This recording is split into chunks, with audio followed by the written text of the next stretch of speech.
In today's episode, I'm going to be sharing my first impressions of 8 new-to-me board games, including the following: Wonderland's War, The Great Zimbabwe, Longboard, Green Team Wins, Beowulf, The Legend, Sumatra, Switch and Signal, and Carpe Diem. My name is Nick Murray, and you are listening to the Bitewing Games podcast.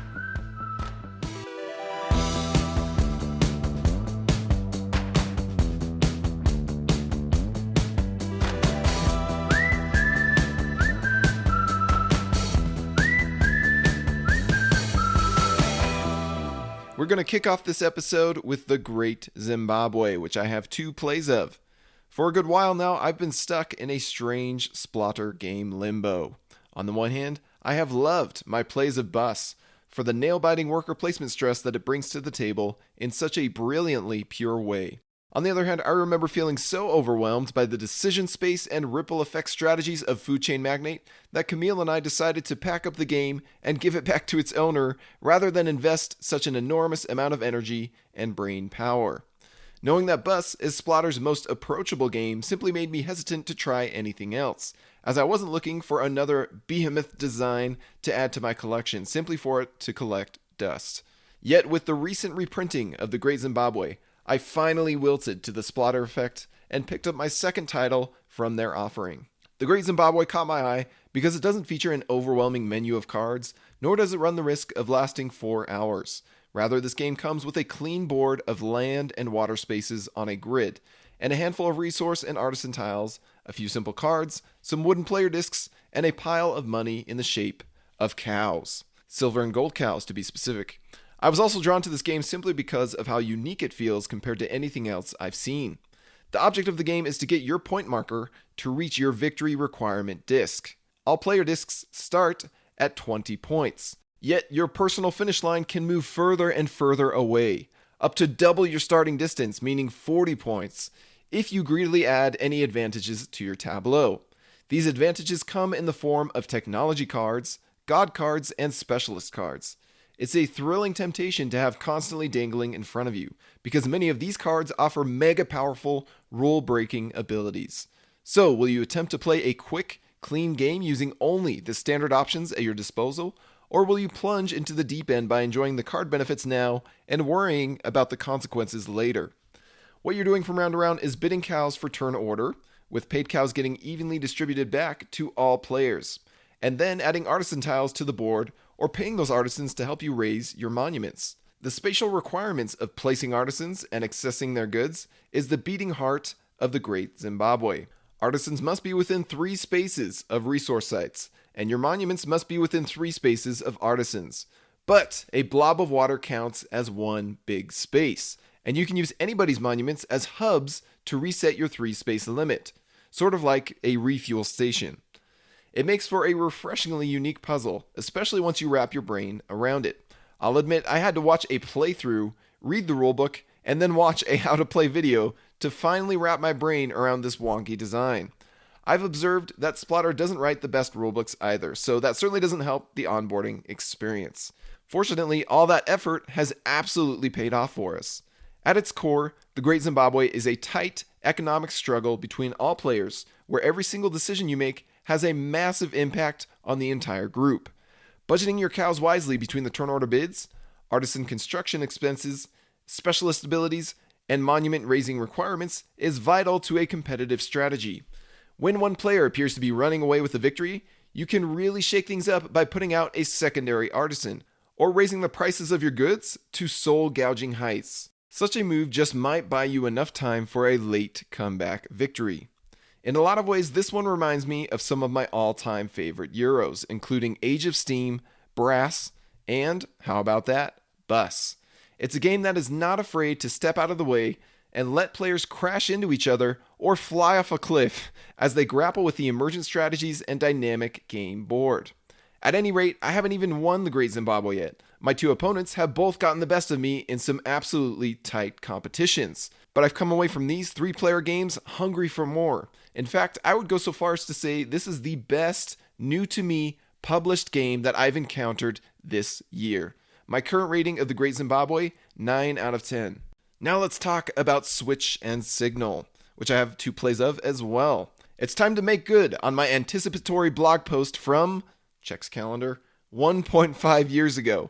One of my most anticipated games of 2021 was in fact a 2020 release titled Switch and Signal. So here I am, finally talking about the game after playing it in July of 2022. I take no blame for the drawn-out conclusion, as Cosmos waited 17 whole months before releasing their game in other languages besides German. As the saying goes, the best time to release a game is after the hype train is long gone. Or something along those lines, according to Cosmos. And that's why we here at Bitewing Games follow the tried and true crowdfunding model of big splashy campaign, small pledge manager rekindling, and then delay, and then release. And our first batch of games, the Criminal Capers Collection, is following this model perfectly. Fortunately, many crowdfunded games do get a second wind when they finally deliver to backers and critics as they board the second hype train. But I'm not sure that Switch and Signal benefited from a second train or second wind of any kind, as its North American release earlier this year seemed to go largely quiet and unnoticed. What this one needed was a third hype train, one of critical acclaim and internet recognition, to remind us all that this cooperative train game was worth a look. Having played and enjoyed both sides of the game board now, Central Europe side and the North America side, I too can confirm that this is a solid experience. In Switch and Signal, you'll take turns resolving a departure card before spending your hand of cards as actions. Departure cards can deploy new trains and or trigger train movement. You'll also have cards that let you push trains even further along their set path, but most of your cards let you manipulate the switches and signals of the train tracks. The objective is to route your trains toward cube-filled cities so all the cubes can be delivered to a port before time runs out. Each train can only carry 1 cube, and they tend to come from all different directions, moving at a wide range of speeds, and therein lies the challenge of the game. These moving trains will constantly be threatening to encounter delays, hit dead ends, make unintended detours, or collide with other trains. So it's up to you and the gang to keep the trains on task and the cubes en route to their destination. Switch and Signal poses a simple gameplay loop to rival that of Pandemic, and it provides a solid, unique, thematic, and engaging cooperative experience. It constantly offers up interesting decisions from which train type to deploy, which risks are top priority, how should your hand be used, which direction should you send each train, and when should you activate your one-time use helpers. Although it's best to adapt to whatever enters your hand from the draw pile, you can always discard 2 cards as a wild action. You'll constantly be pressured to blow all of your cards in a single turn. The pressure comes in the form of losing time via inefficient train directing. Each problem you allow will accelerate your defeat as you spend time tokens and lose departure cards. But if you manage to conserve your cards and overlook smaller risks, that often pays off later when you find yourself needing a larger hand in a future turn. Now, despite hitting all the right notes, Switch and Signal is not able to overcome the usual weaknesses of the cooperative genre. The opportunity for quarterbacking is wide open here, and alpha gamers will struggle to resist bossing their teammates around when those precious cubes and time tokens are at stake. Even worse, there's really no benefit to having more players at the table. It's effectively a solo game where your turns are divided among all participants. Yet as a 2-player game, it's perfectly fine. The bigger issue, at least for me, is that I already feel that I've seen and experienced everything that Switch and Signal has to offer. As with many other cooperative games, once you've conquered the challenge and sampled the entire menu, you lose the hunger to come back for more. Tweaking the difficulty by subtracting a departure card or 2 isn't interesting enough to keep me coming back for more. It's far different from a competitive game where the interactive struggle between players continually breathes new life into the core gameplay loop. I found that my favorite cooperative games tend to contain at least one of these key ingredients. First, virtually endless content. Games like The Crew and Micro Macro, and their sequels, keep me coming back for more because there is always a new objective to overcome or a fresh case to crack. When games like Switch and Signal offer nothing new and enticing to rekindle my curiosity, or push me outside of my usual strategy, or stretch me beyond my current skill level, then I quickly lose interest. The second key ingredient that helps keep my interest in cooperative games: brutally challenging and thoroughly tense gameplay. Cooperative games don't always have to be packed with content or variety to hold my attention. Sometimes all I need is a good challenge. Despite having seen it all, I'm happy to return to games like The Mind, Regicide, or Siege of Rundar, because I know these titles will put up a good fight. These are all games that destroyed us on our first few plays, yet they allowed us enough hope to not give up entirely. With Switch and Signal, we won both of our plays. The first session was thrillingly close, mind you, but I'd prefer to lose my initial attempts at a cooperative game or solo game rather than conquer it instantly. Now, the good news here is that the rulebook implies that designer David Thompson has concocted expansion content for Switch and Signal to help give the game a longer lifespan. The bad news is that Cosmos took 17 months to localize the game to English, and even 2 years after its debut, there are no signs of any expansion being brought to life. But even if the core game experience ends up being all that we ever get from Switch and Signal, I suppose it remains a solid train ride that is worth the trip, and even the occasional revisit for folks who can spare the investment. My current rating of Switch and Signal, 7 out of 10. Now let's talk about Longboard, which I have 3 plays of. One aspect that I appreciate about Reiner Knizia's ludography is that it spans a wide spectrum of genres and styles.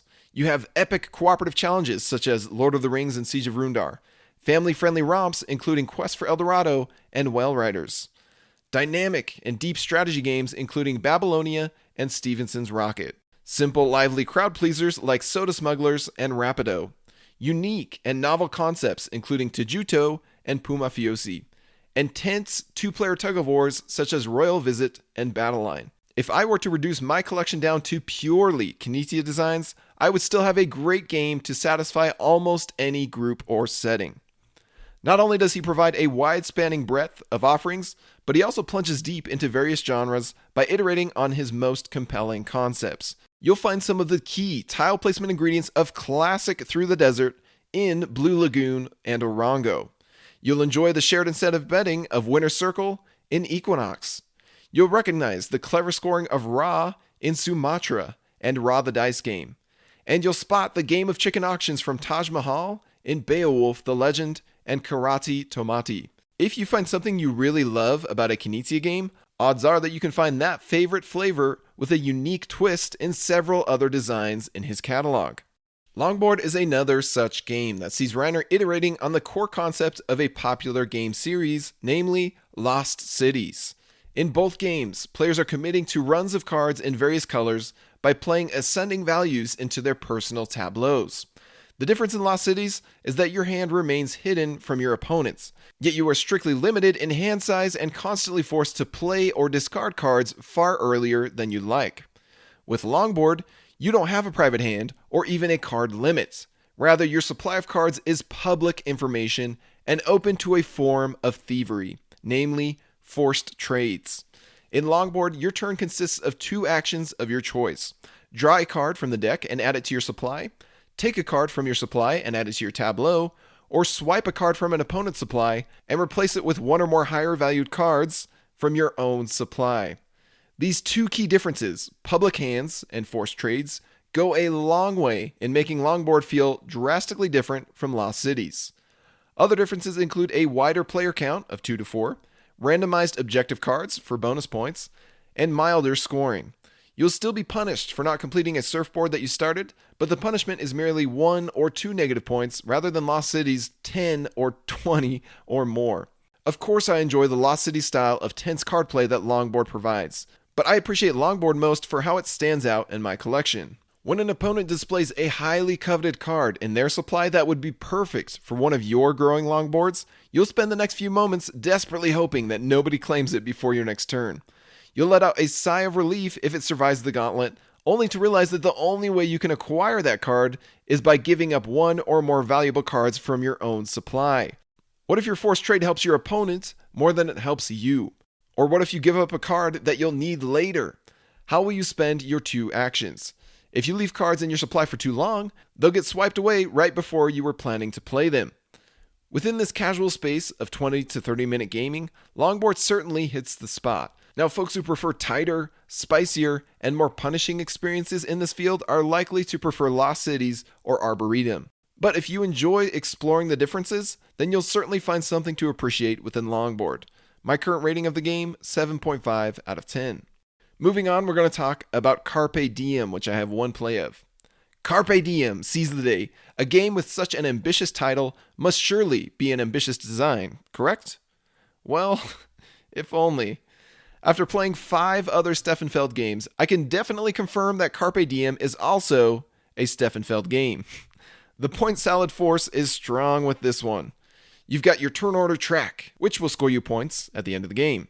You've got your resource collection, which will convert into points at the end of the game if you haven't spent them on points earlier. You've got your tile drafting and placement, which will gain you resources and or points when you complete buildings and fields. And you've got your objective card selection, which will score you points both during the game and at the end. Indeed, Carpe Diem is a Feld through and through. Unfortunately, it is the most soulless Feld of the 6 I've played and perhaps the most soulless Euro I have played this year. What do I mean by soulless? Well, the tiles consist of plain old rooftops and fields, blobs and rectangles of red and gray and purple and brown. The resources are coins, fish, bread, leaves, grapes, and chickens. You know, Roman stuff. The primary driver of points is a large display of bland objective cards that demand things like pay 2 chickens for 4 points, build a green building for 3 points, build a gray building for 3 points, build 2 fields for 5 points, and so on. The tile placement is like Carcassonne, connecting matching sides of square tiles, but all of the competitive joy has been sucked out. The tile drafting consists of moving your person to one of 2 spots and selecting 1 tile from up to 4 options. Move, take, place, rinse, and repeat. Now, the design is fine, mind you. The decision making is substantial and the mechanisms are coherent. There's nothing here that would make you hate this game necessarily. Yet Carpe Diem is devoid of any personality whatsoever. Where is the imagination here? What makes this one stand out in any way from the haystack of Euros both old and new? What kind of experience is this immersing players in aside from a bone-dry efficiency puzzle? Now, the game only lasted an hour, yet somehow it felt like 2. If I had to accuse any game of being generated by a lifeless algorithm, just input a few mechanisms and let it spew out an instant answer, then Carpe Diem would be my chief suspect. I suppose that's the most efficient way to make a game. Seize the day indeed. My current rating of Carpe Diem, 5 out of 10. Now let's talk about Sumatra, which I also have 1 play of. Now, despite my being a huge Knizia fan, there are certain releases that even I will pass on, or I'll at least hesitate to purchase, and one of those is Sumatra after it garnered a lukewarm critical reception. But the fact that I enjoyed Ludonova's other Knizia games, Babylonia and Siege of Rundar, is what led me to finally try Sumatra. Now, despite having a very pretty box cover, I imagine that Sumatra didn't make a huge splash upon its release, largely because of its simple premise and recycled concepts. No particular aspect of the gameplay necessarily leaps out at onlookers and demands to be explored. All you're doing in the game is drafting from a public pile of tiles or moving your tiny traveler to the next space. There are no lively auctions or crunchy economics or elaborate puzzles to acquire what you need. Simply pick a tile or march onward. Now, the most engaging aspect of this island excursion game comes from the combination of the player-driven tempo and clever set collection scoring. You and your opponents travel around the island in a large pack, as if you were following a tour guide and exploring the flora, fauna, scenery, and villages while interacting with inhabitants and collecting local crafts. If one player strays ahead of the pack, then the others are forced to catch up, but they can linger behind just a little longer to squeeze one more tile out of that sight. The never-ending question that the game poses to players is this: which is more worthwhile, hanging back to soak in the available opportunities, or racing ahead for first dibs on yet unknown mysteries? It's a game of opportunity costs where you'll constantly be missing out on some expedition experiences because you were too focused on others. Sometimes you'll resent your fellow travelers for pulling away from exciting encounters. Other times you'll quickly grow bored of an area's offerings and push the tour ahead far sooner than others are ready for. Honestly, it's a brilliant theme for a set collection game, even if it's a bit quirky. You're not only gaining encounters with and memories of people and wildlife, but you're also managing your travel equipment and hunting for GPS signals. Each player gets a large travel notebook for collecting their tiles, and each row presents a unique incentive. All tiles will score you positive or negative points at the end of the game, but some will earn you bonus point badges or bonus tile drafts along the way. The inhabitant row presents a competitive majority track, where you'll be rewarded or punished for having the most or least inhabitant tiles, respectively. The craft row presents snowballing points that pushes you into becoming an obsessive collector once you get a taste of the island materialism. The flora and fauna must be combined in pairs in order to score, but you can push your luck and spread them out because you'll only score the higher valued tile from each pair. GPS devices and reception tiles also form pairs, but rather than scoring points on their own, they help you discover lost or unobtainable tiles. Villages are great to visit, but the entire row is all or nothing scoring depending on if you have more pairs of GPS reception tiles than village tiles. Volcanoes are high risk and high reward, as they should be, scoring you negative points or positive points depending on if you acquired enough equipment to match the volcano. And finally, the equipment row is vital in that all your tiles in a column are invalid unless that column has at least one equipment tile. Yet stacking 3 equipment of a kind in one space can lead to a 15-point swing from equipment and volcano points. So, will you stack or spread your equipment? While you'll spend the entire game wrestling with all of these competing incentives on your personal board, you'll also be gunning for the bonus point badges that are awarded to the first player to collect X amount of tiles in a row or column. This badge mechanism is an essential element that helps maintain a tension of table competition and tough decisions. It makes Sumatra feel less like a lazy, rejuvenating vacation and more like a stressful, demanding adventure. Sumatra presents yet another example for why Reiner is a master of compelling set collection and interesting scoring. Although folks who are familiar with his broader work will recognize that Sumatra borrows much from other Knizia classics, most notably Ra. Sumatra takes the fascinating set collection of Ra and combines it with the tense player-driven tempo of Whale Riders. This combination makes for a solid design and an enjoyable experience. Yet the purity and simplicity of Sumatra also means that it struggles to stand out from its peers. Whale Riders provides a lightning-quick action efficiency romp. Ra delights with agonizing auctions and nail-biting push-your-luck rounds. Both of these games are also surprisingly great from their lowest to highest player counts. In many ways, Sumatra feels less enticing, more niche, and somewhat redundant. It's a questionable addition to my collection with limited shelf space and even more limited opportunities to get these games to the table. The game also takes a hit when one compares productions and approachability, where Ra, specifically the newest version, puts everything you need to learn and remember about the setup and scoring directly onto the player boards. Sumatra presents bare player boards and a single clumsy side aid. Sumatra also desperately needs, yet is bafflingly missing a score pad to help players tally their scores across the 9 rows of tiles and extra badge tokens. In spite of all these drawbacks, I still found myself enjoying Sumatra. Maybe it'll happen sooner than I think, but right now I'm reluctant to get rid of this game. I'm keen to revisit this solid experience with further plays, but it probably won't hit the table nearly as frequently as the rest of my Knizia collection. My current rating of Sumatra, 7 out of 10. Now let's talk about Green Team Wins, which I have 1 play of. Green Team Wins is one of the hot new releases from Origins Game Fair 2022, targeted squarely at parties of any shape or size. The objective is simple: get on the green team, stay on the green team, and win. This game comes loaded with 12 player boards and markers, but you could even combine 2 boxes into a mega group bonanza. That's because the gameplay is pacey and light. Everyone is asked the same question. There are 3 types: fill in the blank, best of 3, and this or that. These questions can be things such as curly fries or waffle fries, or Captain Blank, or Euro games or Ameritrash games. That one specifically is from the Board Gamer promo pack. Then whatever the question of the round is, all players will secretly write down an answer, either one that aligns with their preferences or one that they predict will be the most popular. Finally, all players reveal their answer, with the most popular response becoming the winner.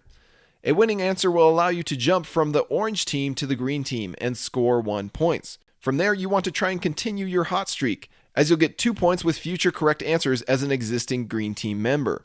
And you'll be demoted back to the pitiful orange team the moment you don't choose the most popular answer. It's silly, simple, and quick. Those who prefer to get more nuanced or strategic party games to the table, such as Codenames, Decrypto, Wavelength, So Clover, and so on, will likely be left unsatisfied. On the other hand, it's basically impossible to be upset with a crowd-pleasing game that only lasts 15 minutes. Unless your group insists on playing it 10 times in a row, I suppose. Plus, I can't think of any game that engages this large of a crowd this well. We're talking 12 or 15 or 20 people, if you have a second copy, of course. So it definitely has a place in the right gathering. My current rating of Green Team Wins, 6 out of 10. Now let's talk about Wonderland's War, which I have one play of. Another title from my games I'd love to play but I'm too cheap to buy bucket list is the recently released Wonderland's War, which I've heard is a killer combination of Quacks of Quedlinburg and Rising Sun. I'm already a fan of these genres, push your luck, bag building, and area control, and Wonderland's War is a newborn baby of these parent genres. More specifically, it's a baby that has its milk spiked with caffeine and steroids. Those who acquire a copy of the game, especially the deluxe Kickstarter edition, will also likely need to knock out a wall in their home to give it ample space to reside. This isn't your average newborn, it's a Paul Bunyan-sized baby.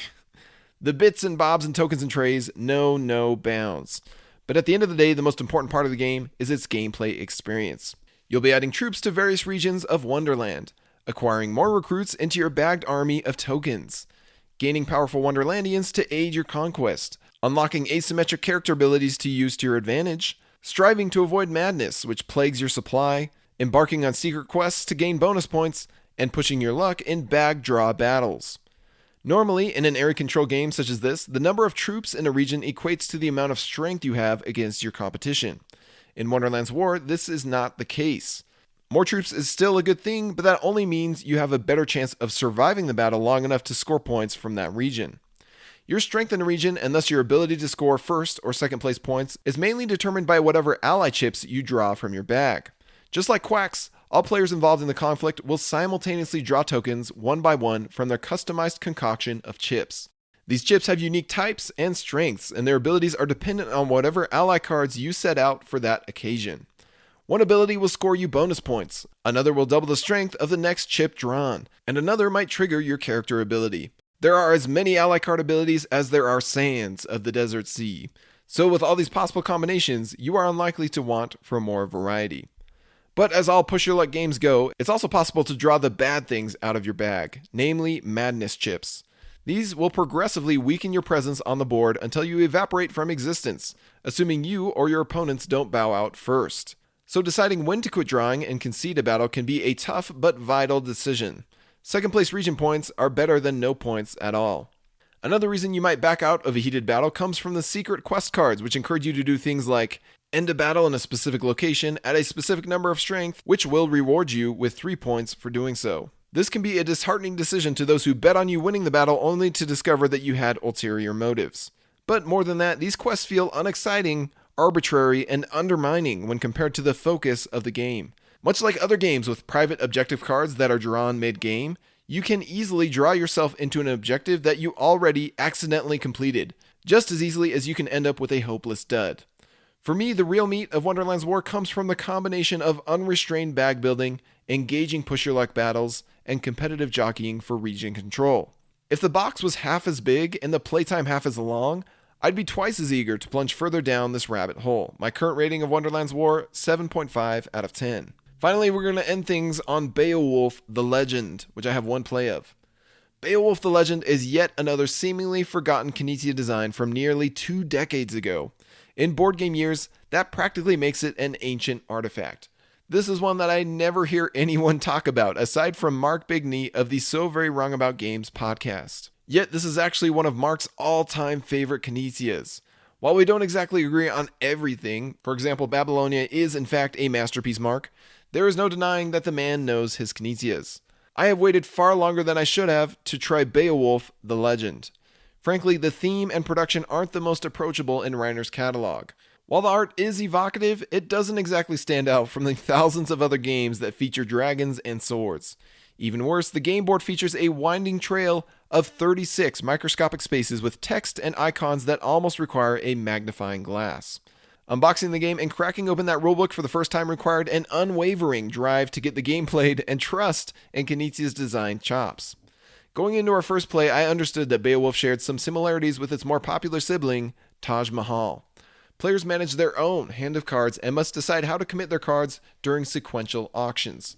Yet knowing when to quit an auction, or not even attempt it, and settle for a lesser reward is equally important. The two designs, Beowulf and Taj Mahal, branch off in different directions from there. Players act as comrades to Beowulf as he progresses through the legendary events of his story. The player who has earned the most fame over the course of play will be crowned victor of the game and successor to Beowulf himself upon his passing. The tabletop experience takes you through a series of minor and major events. Minor events present players with quick, simple decisions to help them prepare for major events, which can be a couple different types of auctions. Players will either bid simultaneously or, more often, in a clockwise cycle, where the highest bidder, or last to pass, will get first dibs on the bonuses of the event. Some of these rewards aren't bonuses at all. Rather, they can be scratches or wounds that become massive problems if a player accumulates too many by the end of the journey. Each auction is tied to a couple different card suits out of 5 possible options, and thus these are the only cards you can play from your hand to gun for the best prizes. The brilliant twist here is that you are not fully restricted by what is in your hand. Each time it's your turn to raise or match the bid, you can actually start your turn by choosing to take a risk action. This simply means that you will flip over the top 2 cards from the deck.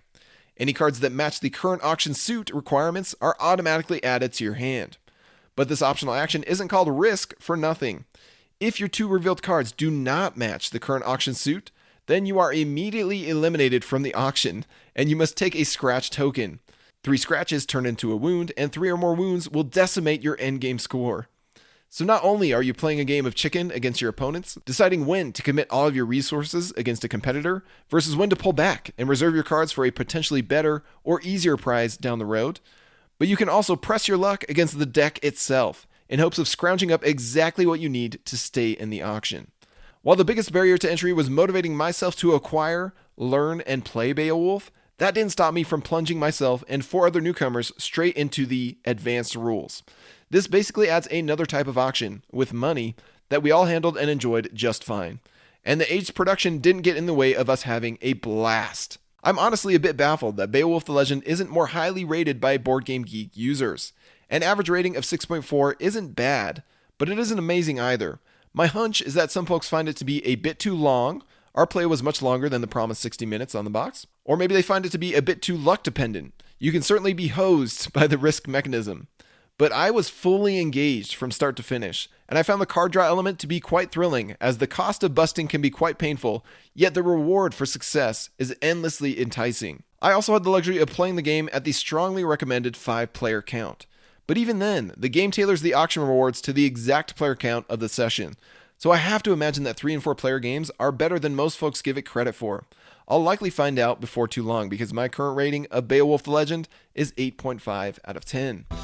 And that's going to wrap it up for another round of Candid Cardboard, where I get candid with the cardboard and share my first impressions of new-to-me games. I'd like to remind everyone that we are now less than a month away from the launch of our next Kickstarter game, Trailblazers by Ryan Courtney.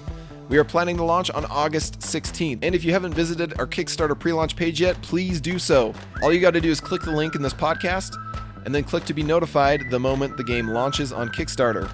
And in a few short weeks, you'll be able to see the whole scope of everything we've been cooking up for our next publication. Bitewing Games is only made possible and kept alive by the support of backers and fans of our published games. So thank you to everyone who is supporting our projects. And thanks for tuning in to another episode of the Bitewing Games podcast. As I like to do with our Kickstarter campaigns, I'm planning to ramp up our content to every single week over the course of the next month and a half or so. So you can look forward to a whole lot of bonus content from us throughout August and September. Until next time, my name is Nick Murray, and you've been listening to the Bitewing Games podcast.